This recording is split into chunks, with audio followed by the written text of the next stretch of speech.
Yes.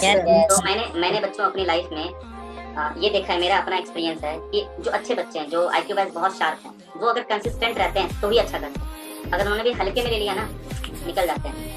मेरे एक मतलब बहुत ही क्लोज स्टूडेंट था, उसने इनमो तक ऑलमोस्ट क्लियर किया हुआ था, 1-2 नंबर के डिफरेंस से। फिजिक्स का भी ओलंपियाड क्लियर किया था, लेकिन मैथ्स में पिछले साल का एग्जाम बता रहा हूँ, कोविड में जो एग्जाम हुआ था, उसकी रैंक 55 आई, जबकि उसकी एक्सपेक्टेड रैंक थी 200-300 के अंदर, मैक्स टू मैक्स 500, लेकिन 55 आई, 55-56। इतना दूर क्यों चला गया?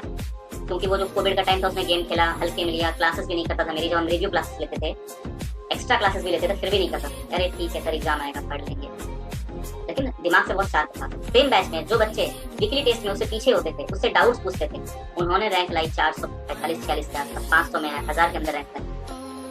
इनफैक्ट कई सारे बच्चे जो एवरेज थे, एकदम एवरेज, जब आए थे फिर जी तो एकदम एवरेज, मतलब जिसको मैं कह दूं यार क्या सवाल पूछता है, लेकिन ये कभी नहीं मैं बोलता हूँ कि तुमसे कुछ नहीं हो सकता।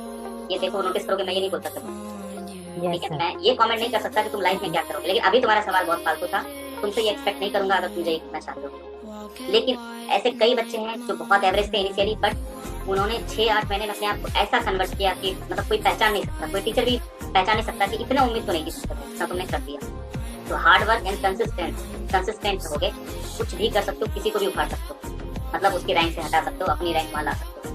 क्योंकि इस देश में इतनी बड़ी आबादी है, इतने बच्चे एस्पायरेंट हैं, आपकी जितनी भी आईक्यू है, आपकी आईक्यू मान लीजिए एक्स है, सेम आईक्यू पर हजारों लाखों बच्चे हैं। अगर आप स्कूल टॉपर हो तो आपके जैसे टॉपर भरे पड़े हैं, वो सब के सब एक ही दिन एक ही एग्जाम को लिख रहे होंगे, हाँ या ना? Yes sir. तो एक लेवल के बाद जो हम फिटजी में या कहीं भी किसी भी कोचिंग में जो बच्चे टॉप करते हैं, वो ऐसा नहीं कि साल भर टॉप ही करता है वीकली टेस्ट में या ऑल इंडिया टेस्ट में, कभी उसकी रैंक पीछे भी जाती है, कभी आगे भी आती है, कभी रैंक 1 भी आती है। एग्जाम के दिन हो सकता है कि उसका ज्यादा अच्छा चला गया हो, वो बेस्ट कर गया हो, क्योंकि वो एक दिन का एग्जाम है। AITS जो टेस्ट सीरीज है वो तो साल में 15-20 बार होती है, 25-30 बार होती है, इधर उधर होता रहता है, लेकिन वो एक दिन का एग्जाम है जेई एडवांस, उस दिन जिसका चल गया है ना, मतलब हो सकता है कि आज शोएब अख्तर की बॉल की बहुत पिटाई हो सकता है उसे 5-6 विकेट भी मिल जाए। Yes sir. एक दिन के बेसिस पे शोएब अख्तर को जज नहीं कर सकते। तो सिमिलरली तुम जेई में करते हो, NIT करते हो, कुछ भी मैटर नहीं करता कि तुम लाइफ में क्या करने वाले हो, क्योंकि वो एक दिन का एग्जाम है यार। हो सकता है उस दिन अच्छा नहीं किया, मूड खराब हो गया। बहुत लोग प्रेशर नहीं झेल पाते, तो नहीं झेल पाए होंगे, प्रेशर परेशान हो गए होंगे, टाइम मैनेजमेंट नहीं कर पाए होंगे, कुछ हुआ होगा। मतलब इससे तुम्हारी नॉलेज पे थोड़ी डाउट कर सकते हैं, इससे तुम्हारी एबिलिटी पे डाउट थोड़ी ना कर सकते हैं, क्योंकि एक दिन का एग्जाम है। शायद मैं भी फेल हो जाऊं, शायद मैथ्स में ही मुझसे मतलब कटअप क्रॉस कर पाऊं, हो सकता है सारे क्वेश्चन कर दूं। उस दिन के टेम्परामेंट पे डिपेंड करता है ना? तो सारे एक टाइम के बाद ना, एक ही आईक्यू पे ढेरों बच्चे हैं, तो हार्ड वर्क काम आती है, कंसिस्टेंट जो होने वाला नेचर है, सेल्फ बिलीव कि हम कन्वर्ट कर सकते हैं, कुछ को भी कहीं भी पहुंचा सकते हैं, सभी कुछ, ठीक है? Yes sir. तो तुम एवरेज हो, बिलो एवरेज हो, कुछ भी हो, अपना बेस्ट निकालो, सेटिस्फेक्शन होना चाहिए तुम्हारा। IIT हो, NIT हो, जो भी हो, तुमको पता होना चाहिए कि तुमसे मतलब तुम्हारे पास जो बॉडी है, तुम्हारे पास जो ब्रेन है, जो तुम्हें ऊपर वाले ने दिया है, इससे जो बेस्ट आउटकम आ सकता था वो तुमने लाया।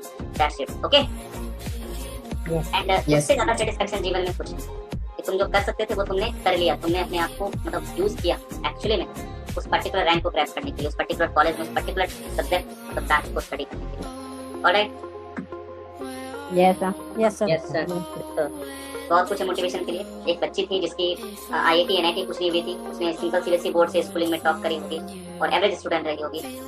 बीटेक भी उसने बहुत ही सिंपल कॉलेज से किया, ऐसे कॉलेज से जो कि टॉप 200 में भी इंडिया में नहीं आता है, एकदम सिंपल कॉलेज से। लेकिन आफ्टर 4 इयर्स उसने वो किया जो अच्छे से नहीं कर पाती। इंडियन इंजीनियरिंग सर्विस के एग्जाम में रैंक 1 आ गई, सारे IIT NIT रैंक 1 में सारे पीछे छोड़। गूगल पे चेक कर सकते हो, उस लड़की का नाम है सुरभि, MP की रहने वाली थी, छोटे से गांव से, और एवरेज स्टूडेंट, ऐसा नहीं कि उसने बहुत बुरा वर्क लाइफ, वो एवरेज। बाद में उसने IAS भी दिया और 50 रैंक आ गई उसकी। मतलब ऐसे मेरा सेवरल स्टोरीज, अभी मैं एक बता रहा हूँ आपको। तो ये एवरेज थी लेकिन कंसिस्टेंट थी, मेहनती थी, तो आज नहीं तो कल पढ़ोगे भाई। IAS क्या होता है सर? अरे IAS इंडियन इंजीनियरिंग सर्विसेज, और एक था AS administrative service. Well, so today we are done with this. पता नहीं मैं ये सब क्यों बोलने लगा आज। अच्छा लगा सर, अच्छा लगा। यस, मोटिवेशन भी देना चाहिए। यस, बातें करनी चाहिए। चलो मिलते हैं अगली क्लास में।